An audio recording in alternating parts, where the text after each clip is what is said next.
আসসালামু আলাইকুম প্রিয় বিনিয়োগকারী ভাই বোনেরা।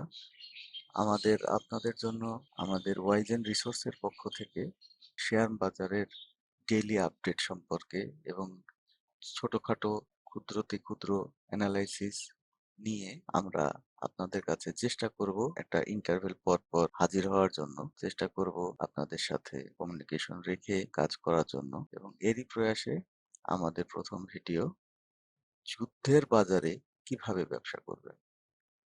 আপনারা জানেন, ইরান, আমেরিকা, ইসরায়েল একটা রক্তক্ষয়ী যুদ্ধ শুরু হয়েছে এবং এতে হতাহত যতটা হচ্ছে তার চেয়ে বেশি ক্ষয়ক্ষতি আরো বেশি হচ্ছে এবং সারা বিশ্বের মানুষ এ নিয়ে একটি ভীত সন্ত্রস্ত অবস্থায় দিন কাটাচ্ছে। এই অবস্থার প্রেক্ষিতে আমরা আমাদের ঢাকা স্টক এক্সচেঞ্জের বাজারের কি অবস্থা সেটা নিয়ে আসেন একটু দেখি। বাজার মোটামুটি একটা পর্যায় থেকে ধীরে ধীরে ধীরে ধীরে বেড়ে একটি শক্তিশালী চ্যানেল তৈরি করেছিল উপরের দিকে যাওয়ার জন্য। কিন্তু প্রাইস অ্যাকশনের শেষ মুহূর্তে 5,600-র উপরে ইন্ডেক্সটি আর তার শক্তি ধরে রাখতে পারেনি।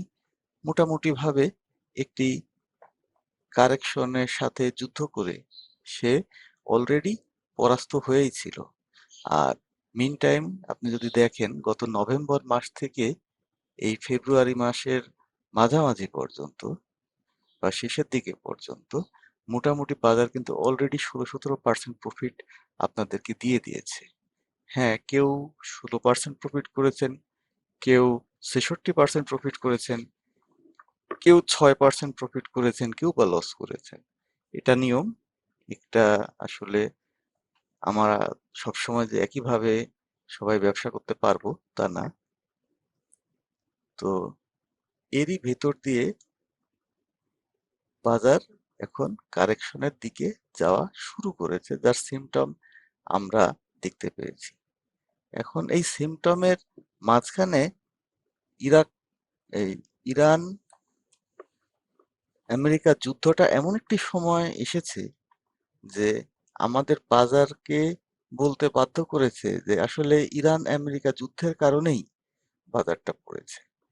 কিন্তু আসলে বাজার একটা কারেকশন লেভেলেই গিয়ে দাঁড়িয়েছিল। বাজার তার নিজস্ব গতিতে চলে এবং তার নিজস্ব গতিতেই সে কারেকশন করেছে, নিজস্ব গতিতেই সে তার প্রাইস অ্যাকশনে ফিরে যাবে, সে তার শক্তি সঞ্চয় করবে। এবং আপনারা দেখতে পাচ্ছেন যে এর বড় বড় বড় রেড ক্যান্ডেল গুলো কিন্তু এখন ধীরে ধীরে ছোট হতে শুরু করেছে। এবং সবচাইতে মজার ব্যাপার হচ্ছে, আপনি আরো ভালো করে যদি দেখেন, তাদের ভলিউম কিন্তু ধীরে ধীরে শেষ হয়ে যাচ্ছে। মানে হচ্ছে প্রফিট টেকিং এর স্পেস আস্তে আস্তে কমতে শুরু করেছে। যেহেতু প্রফিট টেকিং কমতে শুরু করেছে, সেহেতু আমরা দেখতে পাচ্ছি যে এখন একটা প্যানিক জোন তৈরি হতে পারে বা একটা অ্যাকুমুলেশন জোনের সুযোগ সামনে আসতে পারে।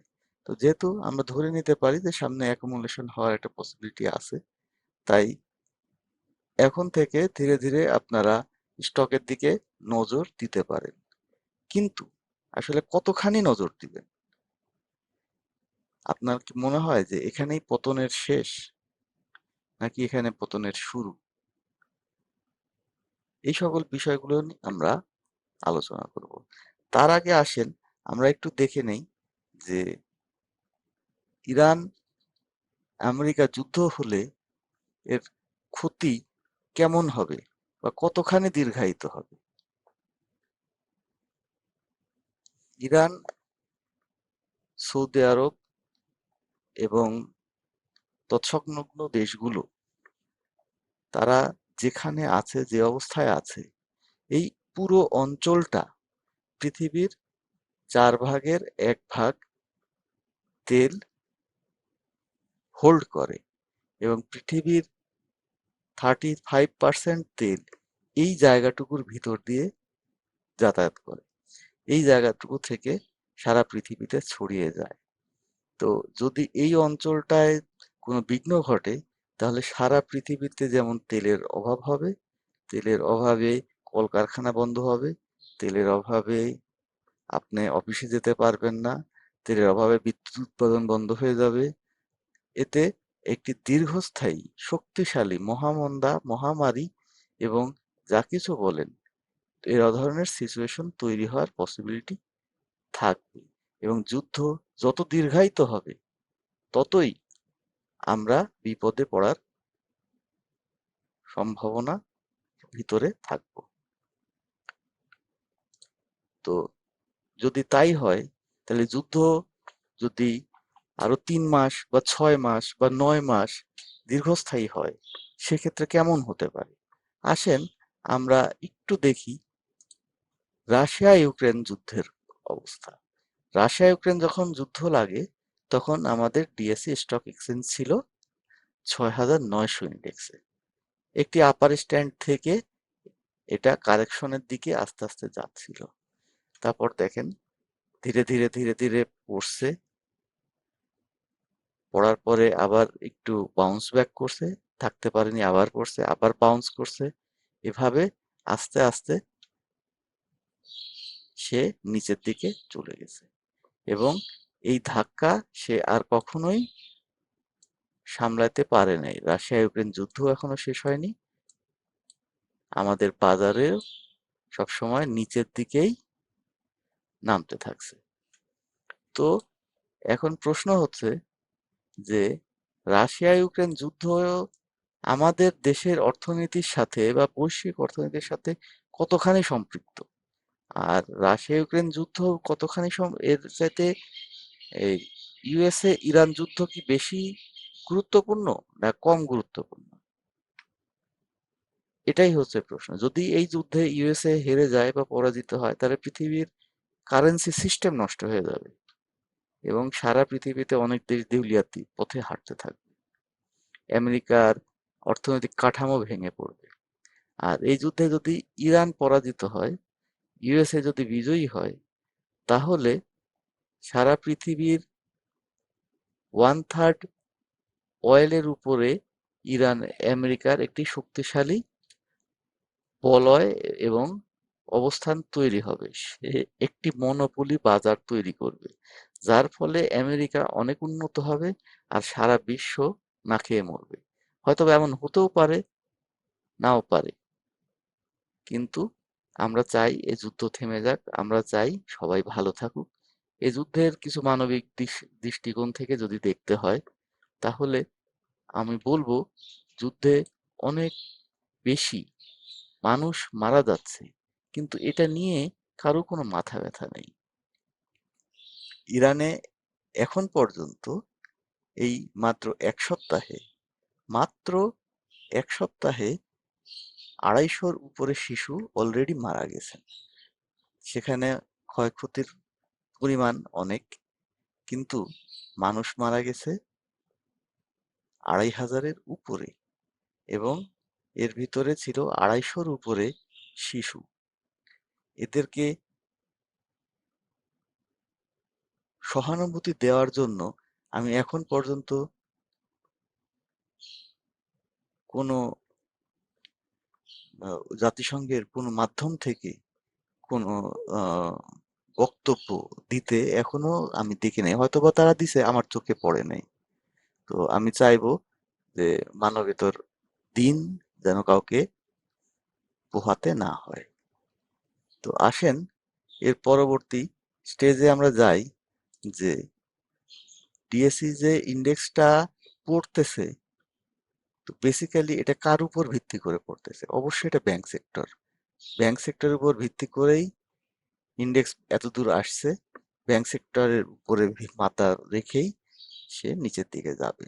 তবে হ্যাঁ, আপনারা দেখতেছেন এখানে ইন্ডিকেটর গুলো অলরেডি নিচের দিকে চলে আসছে এবং একটা সাপোর্টের কাছাকাছি আসছে এবং এটা খুব একটা বেশি আর পড়বে বলে আমার মনে হয় না।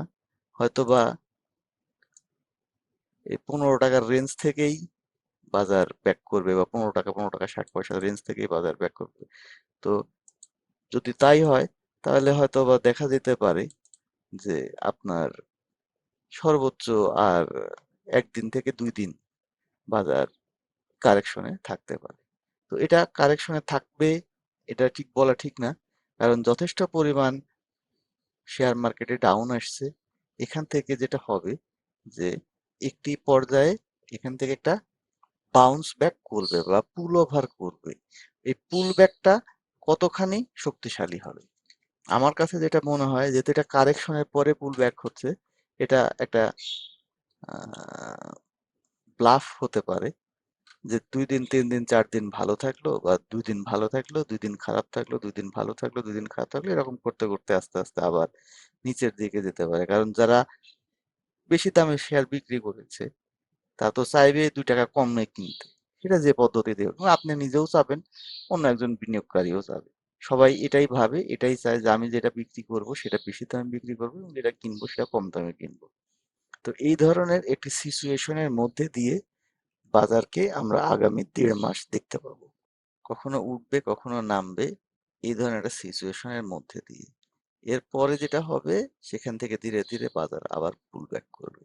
তো আগামী 1 মাস থেকে 1.5 মাস একটু সাবধানে আমরা বিজনেসটা করব বলে আশা করি, যে আপনি যদি আপনার পুঁজি ঠিক রাখতে পারেন তাহলে প্রফিট আপনি আগে হোক পরে হোক অবশ্যই পাবেন।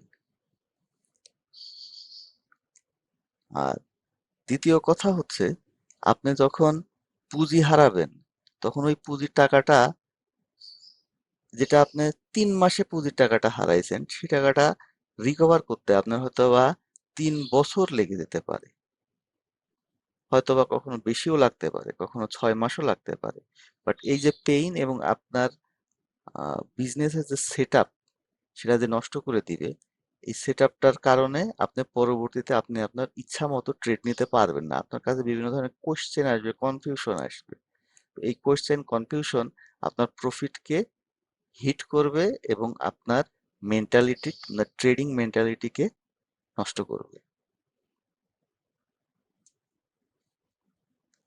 বর্তমান বাজারের দিকে তাকালে আপনি দেখবেন যে এর আরএসআই এমএসিডি দুটাই নিম্নগামী, এবং এটা ধীরে ধীরে একটা ইনভেস্টেবল পর্যায়ে চলে এসেছে। যদি এরকম সিচুয়েশনে আমরা দেখব হঠাৎ হঠাৎ 1 দিন 2 দিন বাজার খুব ভালো আচরণ করছে, আজকে দেখা যাবে যে ইরান এবং আমেরিকার মধ্যস্থতা করার জন্য তুরস্ক, ইংল্যান্ড, চীন একটি বৈঠক করেছে। ওই বৈঠকের নাম দিয়েই বাজার 200 পয়েন্ট আপ। পরের দিন দেখা যাবে বৈঠক ফলপ্রসূ হয়নি, এই কারণে আবার 200 পয়েন্ট ডাউন। তো আপনি কখন কিনবেন, কখন বিক্রি করবেন? তো যেহেতু বাজার তার নেসেসারি কারেকশনটা মোটামুটি ভাবে শেষ করে ফেলেছে এবং অনেক শেয়ারই যৌক্তিক দামে চলে আসছে, এখান থেকে যদি কখনো পড়ে আপনি কিনলে হয়তোবা আপনি আপনার পুঁজি হারানোর সম্ভাবনা কম থাকবে, কারণ মোটামুটি 0.5 লেভেল থেকে একটি কারেকশন যখন সম্পন্ন হয়, 1 থেকে সে যখন 0.5 লেভেলে আসে, তখন সাধারণত একটি রিটেস্ট করে, নিচে যাওয়ার আগে একটু রিটেস্ট করে, যে দেখি বাজারটা এই পর্যায় থেকে উপরের দিকে কতখানি আপ হওয়ার পসিবিলিটি রাখে। তো এই ধরনের একটা সিচুয়েশনের মাঝখানে আমরা চলে আসছি। তো আপনারা এই জায়গাটাতে যদি শেয়ার কিনেন 1 দিন 2 দিন 3 দিন 4 দিন 5 দিন, আমার মনে হয় এটা খুব একটা বেশি সমস্যা হবে না। বাট এখানে আপনি কি প্রফিট করার জন্য শেয়ার কিনবেন, নাকি নিজেকে টেস্ট করার জন্য শেয়ার কিনবেন, নাকি আপনি আপনার লস মিনিমাইজ করার জন্য শেয়ার করবেন, নাকি লং টার্ম ইনভেস্টমেন্টের জন্য শেয়ার কিনবেন? আমার মনে হয় যে এটা সব কয়টাই ভুলভাবে আপনাকে দিক নির্দেশনা দিবে। কারণ একটাই, আপনি যখন এই ভোলাটিলিটির বাজারে, যেখানে প্রাইজের ইন্ডেক্স, শেয়ারের চার্ট, শেয়ারের বারগুলা, ক্যান্ডেলগুলা তার এমএসিডি কে রেখে নিচে নেমে চলে যাচ্ছে, সেখানে আপনি আশা করতে পারেন না যেখানে খুব দ্রুতই কনসলিডেশন হবে এবং মার্কেট একটি শক্তিশালী অবস্থায় দাঁড়াবে। এটার জন্য একটা সময়ের প্রয়োজন, মার্কেটকে এখন সময় দিতে হবে। মার্কেট তার নেসেসিটি প্রাইস কারেকশন কমপ্লিট করেছে, এখন তার টাইম কারেকশন করার দরকার আছে। তো এই ধরনের ক্ষেত্রে আমরা যেটা দেখতে পাবো, কখনো কখনো আপ, কখনো কখনো ডাউন। তো আমরা চেষ্টা করব যে আপে শেয়ার দাম আমার কেনা দামে গেছে কি যায়নি, যৌক্তিক অবস্থায় আছে কি নাই, এটা দেখার দরকার নাই। আমরা বিক্রি করব, আবার যখন কমবে আমরা কিনবো। এতে দেখা যাবে যে ধীরে ধীরে ধীরে ধীরে 1-1.5 মাসের ভিতরে আপনারা যে আনরিয়েলাইজড গেইনটা জোগাড় করছেন এই গত 4 5 6 7 দিনে, এইটাকে দেখবেন যে একটা পর্যায়ে এসে কমে যাচ্ছে। এটা বাই সেল সবকিছুই সম্পূর্ণ আপনার নিজস্ব এখতিয়ার, আপনার নিজস্ব চিন্তা ভাবনা, নিজস্ব ডিসিশন, নিজের মতো করে ডিসিশন নেবেন। আমাদের এই ভিডিও সম্পূর্ণভাবে এডুকেশনাল পারপাসে এবং এডুকেশনাল দিক থেকেই আমরা ব্যাখ্যা করি। এখানে কোনো বাই সেল করার জন্য কোনো ধরনের প্ররোচনা দেয়া হয় না। এটা আমি জানাই, আমি আপনাদেরকে বলতেছি যে এই ধরনের সিচুয়েশনে এই ধরনের আচরণ সাধারণত বাজার করে। আসলে আমরা প্রিভিয়াস টাইমগুলোতে দেখে আসি, যখন এখান থেকে বাজার পড়ছে, তো এইখানে এই 5,900 বা 6,100 এই ধরনের পয়েন্ট থেকে যখন বাজার নিচে নেমে আসছে, তো দেখবেন এইখানে একটা আপ হয়েছে কিন্তু টিকতে পারে নাই, আবার একটা আপ হয়েছে, সেটাও টিকতে পারে নাই। তো আস্তে আস্তে বাজার নিচের দিকে নেমে আসছে, নিচের দিকে আসার পরে একটি শক্তি সঞ্চয় করার পরে সে আবার উপরের দিকে ওঠার চেষ্টা করেছে। এটাই বাজারের ধর্ম। সে চেষ্টা করবে, ফেল করবে, আবার চেষ্টা করবে, আবার ফেল করবে, আবার চেষ্টা করবে, সাকসেস হবে। Failure is the pillar of success. আপনি যত বেশি চেষ্টা করবেন, তত বেশি আপনি সাকসেস হওয়ার সম্ভাবনা থাকবে। তবে ভুল জায়গায় এন্ট্রি নিয়ে দীর্ঘ সময়ের জন্য ঝুলে থাকা, এটা হয়তোবা অনেকের জন্যই কঠিন হতে পারে। তো এই ধরনের সিচুয়েশনে যদি আমরা রাশিয়া ইউক্রেন যুদ্ধের মতো ইরাক, ইরান,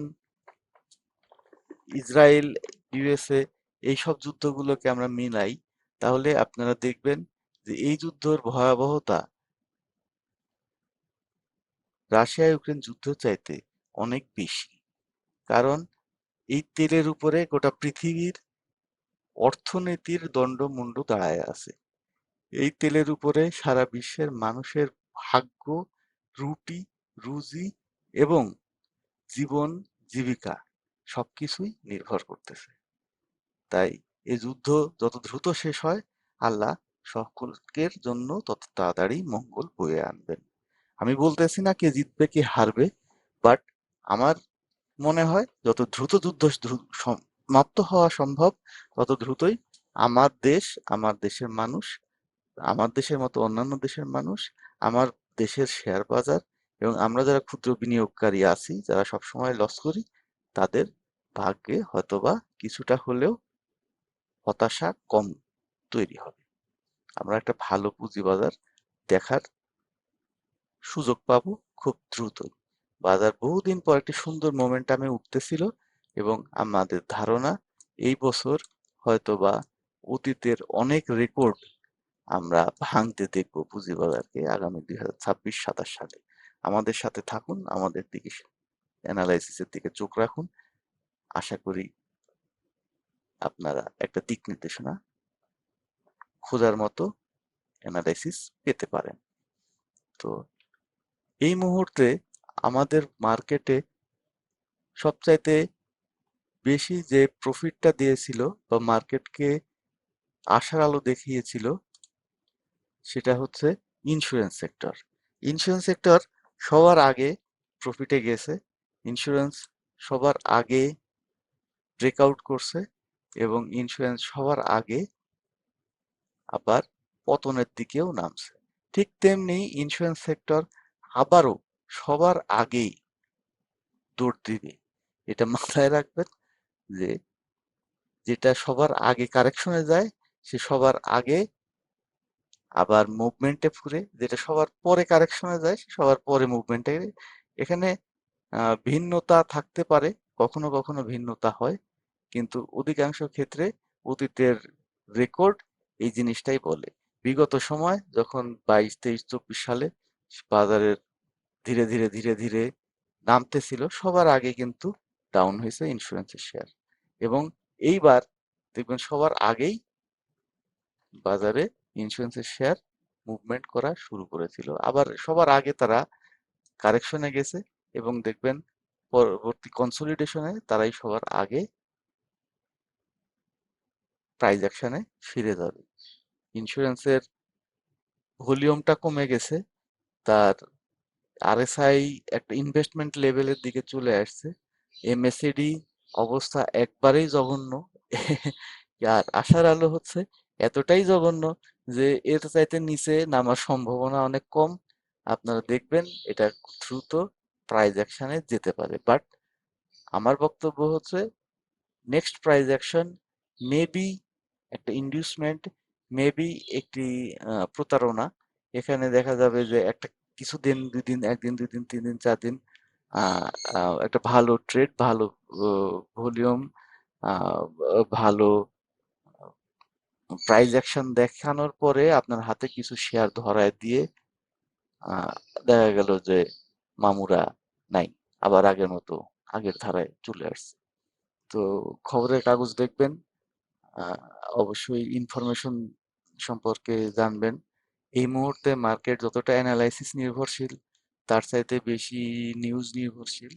কারণ যুদ্ধ যত দ্রুত তার গতি পাল্টাবে, আমাদের বাজারও তার মতো করেই হয়তোবা গতি পাল্টাবে, এবং অনেক কিছুই তার মতো করে অবস্থায় থাকবে। যেমন রাস্তাঘাটে দেখছেন যে এত বেশি ইয়ার লাইন, সকল গাড়ি মনে হয় যে আজকেই তেল নিতে হবে। 4 ঘন্টা, 5 ঘন্টা, 6 ঘন্টা দাঁড়ানোর পরে এক একজন গাড়ি ড্রাইভার সে মানে 500 থেকে 1,500 টাকার তেল নিতে পেরেছে। তো এটা দিয়ে সে কতক্ষণ চালাবে? আর যারা দূরপাল্লা, ঈদের আগে সবাই বাড়ি যাবে, তাদের কি অবস্থা হবে? ট্রাক বা বাস যারা আছে তাদের কি অবস্থা হবে? সবকিছু মিলাই একটি বিব্রতকর সিচুয়েশন তৈরি হতে যাচ্ছে আগামী ফিউচারে, যদি যুদ্ধ দ্রুত সুন্দরভাবে শেষ না হয়। এটা আমি শেয়ার ব্যবসার জন্য বলবো না, সকল ক্ষেত্রে। আর আমাদের বাজার একটা যৌক্তিক পর্যায়ে, যৌক্তিক অবস্থায় আসছে, এবং একটা শক্তিশালী পজিশনের দিকে যাচ্ছে বলে আমার মনে হয়। এর বিগত 3, 4, 5, 6 মাসের যে হিস্ট্রি, এটা একটা সুন্দর consolidation, first time consolidation test, second time consolidation test মোটামুটি কমপ্লিট। এখন এখান থেকে থার্ড টাইমে কিন্তু বাজার অনেক দ্রুত, অনেক উপরের দিকে উঠার চেষ্টা করবে। আপনারা দেখবেন এটা হয়তোবা আমরা দেখতে পাবো। যতটা দ্রুত দেশের অর্থনৈতিক পরিবেশ পরিস্থিতি চেঞ্জ হবে, আহ বৈশ্বিক আর্থিক অবস্থা চেঞ্জ হবে, আমরা বহুদিন পরে একটি নির্বাচিত সরকার পেয়েছি, তো সবাই আশা করতে পারি যে দেশ বিনিয়োগ বান্ধব পরিস্থিতির দিকে ফিরে যাবে। এরপরে আসেন, সবচাইতে হতাশাজনক পারফরমেন্স ছিল ফাইন্যান্সিয়াল ইনস্টিটিউশনের বিগত সময়ে। তারাও কিন্তু এখন প্রাণ ফিরে পেয়েছে। আস্তে আস্তে আস্তে আস্তে ফাইন্যান্সিয়াল ইনস্টিটিউশন একটা অবস্থা ছিল এমন যে এর 4 ভাগের 1 ভাগ প্রতিষ্ঠান মনে হয় বন্ধের সার্টিফিকেট পেয়ে গেছে, আর 4 ভাগের 3 ভাগ প্রতিষ্ঠান বন্ধের সার্টিফিকেট পেয়ে গেছে, আর 1 ভাগ প্রতিষ্ঠান ব্যবসা করতেছে। সেই সিচুয়েশন থেকে ঘুরে আসছে। এখন আমরা দেখতে পাচ্ছি যে ফাইন্যান্সিয়াল ইনস্টিটিউশনগুলোকে সময় দেওয়া হয়েছে তাদেরকে একটা পারফরমেন্স করার জন্য, এবং তাদের একটা প্ল্যান দেওয়ার জন্য। আশা করি ফাইন্যান্সিয়াল ইনস্টিটিউশন আগের বাজারে শক্তিশালী ভূমিকা রাখতো। বাজার গঠন, পুনর্গঠন, বাজার ম্যানেজ মেকানিজমে এখনো কিন্তু আশা করা হচ্ছে সেটার দিকেই এই ফাইন্যান্সিয়াল ইনস্টিটিউশনগুলো আস্তে আস্তে মুভমেন্টে যাওয়ার একটা পদ্ধতি তৈরি করেছে। কিন্তু আমি এটা বলবো যে ফাইন্যান্সিয়াল ইনস্টিটিউশন কিন্তু অলরেডি তার প্রয়োজনীয় মুভমেন্ট প্রায় শেষের দিকে নিয়ে গেছে। এখন হয়তো বা কনসলিডেশন একটা সম্ভাবনা থাকার সম্ভাবনা খুবই কম, যেটা হতে পারে ডিস্ট্রিবিউশন। কারণ আপনারা জানেন যে ভলিউম বাড়লে এবং প্রাইস অ্যাকশন না হলে সেখানে কি হয়, আপ ট্রেন্ডে, স্পেশালি আপ ট্রেন্ডে যখন দাম কম ছিল, ভলিউম কম ছিল, এখন দাম বেশি, দাম বাড়েও না কিন্তু ভলিউম হচ্ছে, এর রেজাল্ট কি, কেন হচ্ছে, আপনারা কমেন্টে জানাবেন। আমাদের জন্য ভালো হবে, আপনাদের জন্য ভালো হবে। তো আসেন, এই বাজার আমরা কিভাবে এখন ট্রেড করব, এই বাজার ট্রেড করার রাস্তাটা এখন যুদ্ধের কারণে কখনো বড় কোনো সমস্যাও হতে পারে, বড় আকারে প্রাইস অ্যাকশন হতে পারে, বা বড় আকারে প্রাইস কারেকশনও হতে পারে। তো এই মুহূর্তে আমরা কি করতে পারি? তো দেখুন, বাজার তার নিজস্ব গতিতে চলে। এখানে দেয়াল তৈরি করলে পরে এটার ভালোর বদলে খারাপের সংখ্যাটাই বেশি হয়। তো এখন কিছুটা প্রাইস অ্যাকশন যদি দেখাও যেতে পারে আজকে কালকে, মানে আগামী রবিবার, সোমবার, মঙ্গলবার, তো দেখা যাচ্ছে যে প্রাইস কারেকশন পরে আরো বেশি হচ্ছে। তো এটাই নিয়ম, যেহেতু একটা বড় ধরনের কারেকশন অলরেডি হয়ে গেছে, তো বড় ধরনের কারেকশন যেহেতু হয়ে গেছে, তো এখান থেকে আমরা প্রাইস অ্যাকশন দেখতে পাইতে পারি। কিন্তু ভলিউম ছাড়া প্রাইস অ্যাকশন, এটা কতখানি শক্তিশালী হবে, এটা একটা জানার বিষয়, দেখার বিষয়, বোঝার বিষয়। তো এটা দেখে শুনে বুঝেই আপনারা ট্রেড করবেন। আর যেহেতু বিগত 3, 4, 5, 6 দিন বাজার অনেক লম্বা ভাবে পড়ছে, এবং আপনারা জানেন যে প্রাইস আর এমএসিডি দুটাই একটা আরেকটার পরিপূরক, কখনো একজন আরেকজনকে ছাড়া চলতে পারে না। তো ক্যান্ডেল যদি নিজে ধাপাধাপ বড় বড় ক্যান্ডেল করে নিচে চলে আসে, আর এমএসিডিটা এভারেজটা যদি উপরে থাকে, তো দেখা যায় যে ওই এমএসিডি কে স্যাটিসফাই করার জন্য প্রাইস উপরের দিকে অ্যাকশন করে এমএসিডি কে টাচ করে, তারপরে দেখা যায় যে সেখান থেকে পড়ে। তো সে ধরনের সিচুয়েশনও যদি হয়, আমরা বলতেই পারি যে এখান থেকে হয়তো বা বাজার 3,500 ইন্ডেক্স পর্যন্ত আমরা দেখতে পাবো। কিন্তু এটা কোন ফর্মুলায় পাবো, একদিনে পাবো না 2 দিনে পাবো না 2 ঘন্টায় পাবো না 1 ঘন্টায় পাবো, যে একদিন উপরের দিকে তুলে দিয়ে ছেড়ে দিল, তো এ ধরনের সিচুয়েশনও হতে পারে। তো দেখা গেল এই ধরনের পরিস্থিতিতে পুল ব্যাক যদি দেয়, তাহলে আপনি কিভাবে এটা ট্রেড করবেন? তো আমার যেটা মনে হয় যে এই মুহূর্তে আপনারা যদি ফুল এন্ট্রি নিয়ে নেন, তাহলে একটা ইনডিউসমেন্টের মধ্যে পড়তে পারেন, একটি ব্লাফের শিকার হতে পারেন। এ কারণে বেটার হয় যে পোর্টফোলিও ম্যানেজমেন্ট করে, রিস্কটাকে ম্যানেজমেন্ট করে কিছুটা অল্প অল্প অ্যামাউন্টের শেয়ার কিনে সেটা দিয়ে টেস্ট করতে পারেন। দেখা গেল যে আপনার কোনো একটা শেয়ার কেনা আছে 100 টাকা রেঞ্জে, সেটার দাম চলে আসছে 90 টাকা। তো আপনি 90 টাকায় কিছু শেয়ার কিনলেন, কেনার পরে 92, 94, 95, 96, 97 টাকায় আপনি বিক্রি করে দিলেন, শেয়ারটা আবার 85 টাকায় নামলো, আপনি আবার কিনলেন।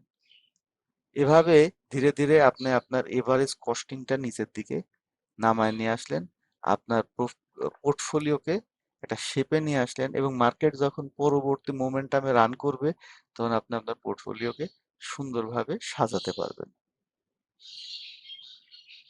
এছাড়া আমরা ফ্রেশ এন্ট্রি হিসেবেও আপনি দেখতে পারেন, কিছু কিছু শেয়ার থাকবে যেগুলো এই বিগত সময়ে, গত 3, 4 মাসে ভালো কোনো কিছু করতে পারে নাই, বরঞ্চ সবাইকে ধোঁকা দিছে, হতাশা দিছে। এই ধরনের কিছু শেয়ারে দেখা যাবে যে এই আগামী 1, 1.5 মাস, যখন আসলে মার্কেট আপ ছিল লাস্ট টাইমে, তারা ডাউন ট্রেন্ডে ছিল। আগামী 1, 1.5 মাস হয়তোবা যদি মার্কেট, কথার কথা, যদি কনসলিডেশনে যায়, যদি স্লো হয়ে যায়, তাহলে এই আগামী 1, 1.5 মাস হয়তোবা তারা একটা প্রাইস অ্যাকশন করতে পারে। তো এই শেয়ারগুলো কারা? এটা আপনারা সবাই জানেন, আপনাদের অনেকের পোর্টফোলিওতে আছে, আমাদেরও অনেকের পোর্টফোলিওতে থাকতে পারে, যেগুলো অনেকটা ভালো প্রাইস অ্যাকশন করেছে অতীতে, কিন্তু বিগত সময়টাতে করতে পারেনি। যেমন বিস হ্যাচারি, ইআইএল, সোনালিয়াস, সিপাল, এইসব শেয়ারগুলো হয়তোবা সামনে একটু ভালোর দিকে পজিশন দেখাইতে পারে, যেহেতু তাদের মার্কেটের রিভার্সে তারা চলে। মার্কেট যখন আপ ছিল তারা ডাউন ছিল।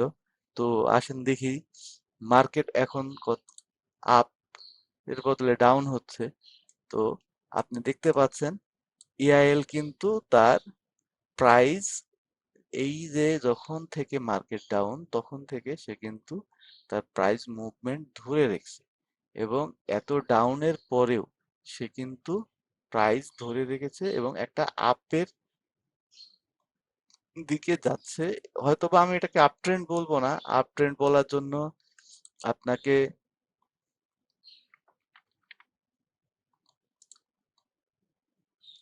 আরো কিছুদিন অপেক্ষা করতে হবে, বাট সে এখানে প্রাইস ধরে রাখতে পারবে, এই ধরনের সিমটম কিন্তু সে চার্টের মধ্যে দিয়ে সবাইকে বুঝায় দেওয়ার চেষ্টা করতেছে।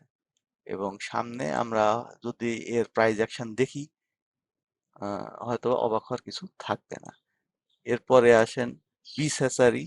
বিস হ্যাচারি এখনো এআইএল এর মতো অতটা পরিষ্কার পরিচ্ছন্ন পজিশনে নাই, কিন্তু সেও একটা প্রাইস মুভমেন্টের দিকে যাচ্ছে। সে ফার্স্ট টাইম টেস্ট করছে, সেকেন্ড টাইম টেস্ট করতেছে, হয়তোবা থার্ড টাইমে আমরা এই শেয়ারটাকে 37 বা 35 বা 36 টাকার দিকে হয়তোবা দেখতে পাইতে পারি।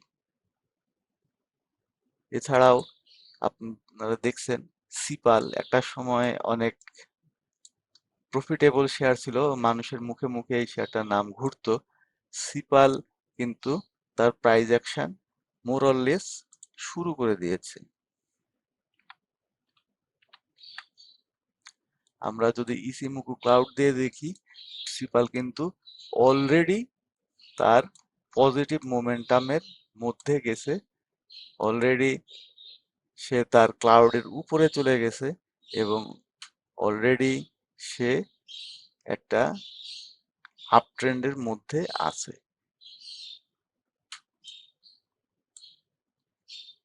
এখান থেকে যদি প্রাইসটা কারেকশন হয় বা কিছুটা নেমে যদি 34 টাকার লেভেলে আপনি কিনতে পারেন, বা 35, এই ধরনের 34-35 লেভেলে যদি কেনা যায়, আমার মনে হয় হয়তোবা এখানে খুব দ্রুত প্রফিট পাওয়ার সম্ভাবনা থাকতে পারে।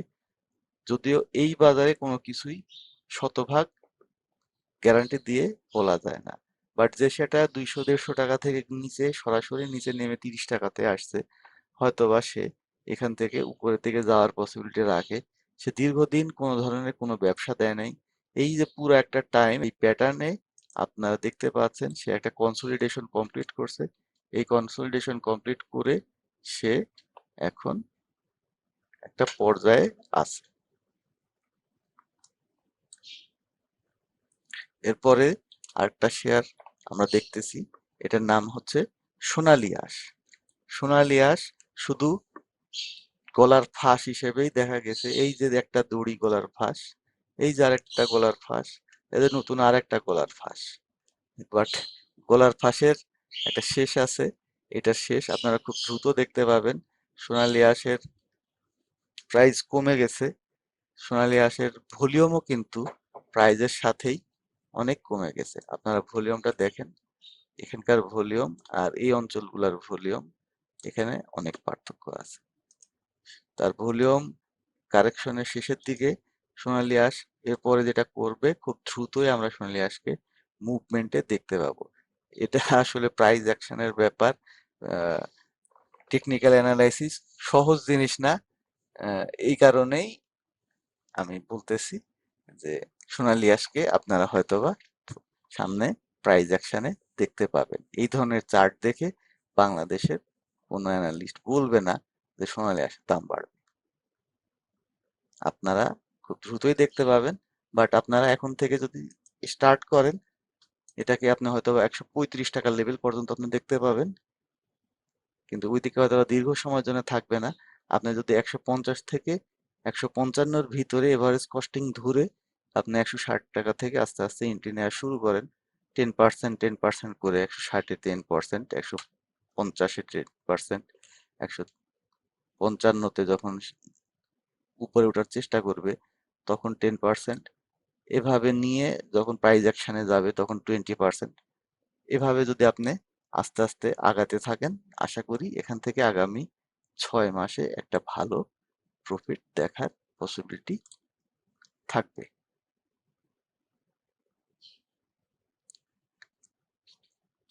আর এর চাইতেও সবচাইতে বড় বিষয় সেটা হচ্ছে, আপনারা যারা শেয়ার বিজনেস করতেছেন, আপনাদের জন্য আমার সবচাইতে বড় অনুরোধ, আপনারা যদি পোর্টফোলিওটা ঠিকমতো মেনটেন না করতে পারেন, আগামী 3 মাসে ধ্বংস হয়ে যেতে পারেন। বা আমরা অনেকেই এর আগেও অনেকবার ধ্বংস হয়েছি, ভবিষ্যতেও অনেকবার ধ্বংস হব। তো যদি পোর্টফোলিও ভ্যালুর 20% বা 30%-এর বেশি শেয়ার আপনার থাকে, বা 50% বা 60% শেয়ার থাকে, বা 100% শেয়ার যদি আপনার থাকে, তো আপনি এই রিস্কের বাজারে আপনি বেশি পজিশনিং নিয়ে ফেলতেছেন। যেহেতু আপনি বেশি পজিশনিং নিবেন, সেহেতু আপনার শেয়ারগুলো ঠিক এইভাবেই কারেকশনে যেতে থাকতে পারে। হয়তোবা এইভাবেই আপনি ধীরে ধীরে বিজনেসে একটা ধাক্কা খেতে পারেন। দেখা গেল যে আপনি শেয়ার বিক্রি করলেন না মায়া করে, পরে মায়াটাই কান্না হয়ে গেল।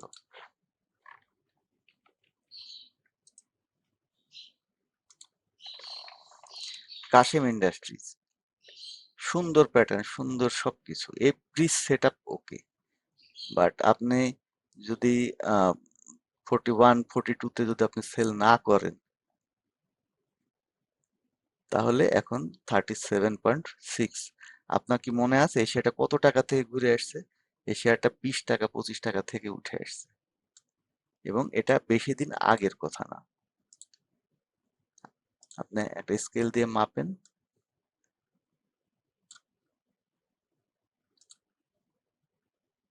50% গ্যাপ।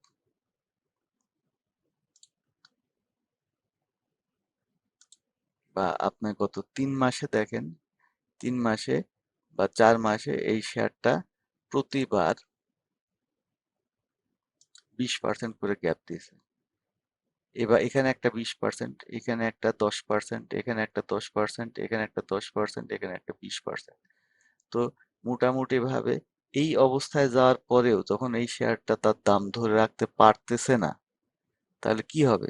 আলটিমেটলি সে তার পুরোনো জায়গাতে চলে আসবে, যেটা 36। যদি এই 36-এর লেভেল যদি স্টপ লসকে সে যদি হিট করে, তাহলে আপনি বিক্রি করবেন কিনা আমি জানি না। আমাদের অধিকাংশ অ্যানালিস্ট বলেন যে স্টপ লসে হিট করলেই সেল হবে, বাট আমি মনে করি যে stop loss is the point যেখান থেকে আপনার বাই করা শুরু হবে। আপনি যাক, সে যত নিচে যাবে যাক, কিন্তু এটা মাথায় রাখতে হবে যে stop loss is the point যেখানে এই শেয়ারটা ফিরে আসবে।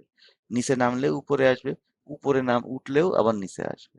তো এই পয়েন্ট থেকে আপনারা 36 লেভেল থেকে আপনারা পজিশন নেওয়া শুরু করেন, এবং আপনি দেখবেন যে 34 লেভেল থেকে এই শেয়ারটা ঘুরে উঠে আসার চেষ্টা করছে, হয়তো বা 436 থেকেই ঘুরে যাবে, বাট এটা 34 বা 31 এখান থেকে ঘুরতে বাধ্য।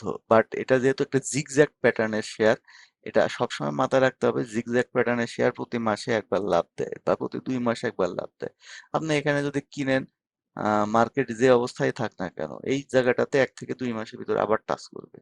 তো এই ধরনের সিচুয়েশনে আপনারা যদি জিগজ্যাগ প্যাটার্নের শেয়ারে থাকেন, যেগুলো বেশি কারেকশন হয়ে গেছে, আমি বলতেছি না আপনার কাশিম ইন্ডাস্ট্রিজ কিনেন, বাট এই ধরনের শেয়ারে যদি থাকেন, তাহলে হয়তোবা আপনার লসের পরিমাণটা কম হওয়ার পসিবিলিটি বেশি। কারণ জিগজ্যাগ প্যাটার্নের শেয়ার অল্প দিন পর পরই একটা পর্যায়ে দাম নিয়ে আসে, সে প্রাইস অ্যাকশন করে, সে প্রাইস অ্যাকশন না করে থাকতে পারে না, প্রাইস কারেকশন না করেও থাকতে পারে না। এই ধরনের শেয়ারগুলো সাধারণত প্রফিট কম দেয়, বাট লসও কম করায়। তো আপনারা এই ধরনের শেয়ার যদি খুঁজে বের করতে চান আমাদের সাথে আসতে পারেন, থাকতে পারেন, যোগাযোগ করতে পারেন। আমরা পারতপক্ষে চেষ্টা করব আপনাদেরকে সাহায্য করার। আপনাদের কমেন্ট বক্সে কমেন্ট জানাবেন, আমরা চেষ্টা করব এগুলোর উত্তর দেওয়ার। আর অবশ্যই চেষ্টা করেন পোর্টফোলিও ভ্যালুর বেশি ইনভেস্ট না করতে, যাতে আপনি যে কোনো সময় মার্কেটে এভারেজ করে বা নেটিং করে আপনি একটা পর্যায়ে আসতে পারেন। কারণ এই মার্কেট প্রফিটের মার্কেট না, এই মার্কেট এখন ইকুইটি বাঁচানোর মার্কেট। যখন মার্কেট একটা গুড পজিশনে আসবে আমরা অবশ্যই প্রফিট করব, কিন্তু যখন মার্কেট বিয়ারিশ সিচুয়েশনে থাকবে আমরা তখন প্রফিট করার চাইতে ইকুইটিকে সুন্দর করে ধরে রাখতে চেষ্টা করব, সাহায্য করব। এবং এভাবেই আমরা যারা ক্ষুদ্র বিনিয়োগকারী আছেন তাদেরকে চেষ্টা করব, সাহায্য করব, এবং তারাও লাভবান হবেন বলে আশা করি। এখানে আমাদের কোনো এমন কোনো মোটিভ নাই যে আমরা শেয়ার আসলে বিক্রি করতে বলতেছি বা কিনতে বলতেছি। আমরা জাস্ট একটা অ্যানালাইসিস দিচ্ছি, যেটার উপর ভিত্তি করে আপনারা ডিসিশন নিবেন কি নিবেন না সেটা আপনাদের ইচ্ছা। এই ডিসিশন গুলো যাতে আপনাদের কাজে লাগে বা সঠিক রাস্তাতে আপনারা আসতে পারেন পড়ালেখার মাধ্যমে, টেকনিক্যাল অ্যানালাইসিসের মাধ্যমে, মার্কেট সম্পর্কে মার্কেট সম্পর্কে আপনাদের ধারণা থাকার মাধ্যমে, এবং স্টকের ফান্ডামেন্টাল সম্পর্কে জানার মাধ্যমে। Technical analysis itself not everything.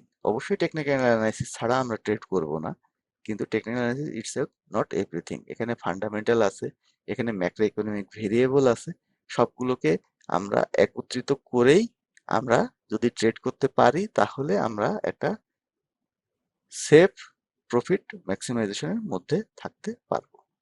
তো আশা করি ভিডিওটি আপনাদের ভালো লেগেছে। এটা প্রথম ভিডিও ছিল। আপনাদের যে কোনো ধরনের রেকটিফিকেশন, যে কোনো ধরনের সাজেশন আমাদের কমেন্ট বক্সে জানান। আমরা চেষ্টা করব পরবর্তীতে শুধরায়ে আরেকটু সুন্দর করে আপনাদের কাছে উপস্থাপন করার জন্য। আর যদি ভালো লাগে লাইক করুন, সাবস্ক্রাইব করুন। আশা করি আমরা আপনাদেরকে হতাশ করব না। আমরা ভালো কোয়ালিটি ভিডিওর মাধ্যমে আপনাদেরকে চেষ্টা করব একটা ভালো সুন্দর বিজনেস রুট তৈরি করার। আসসালামু আলাইকুম।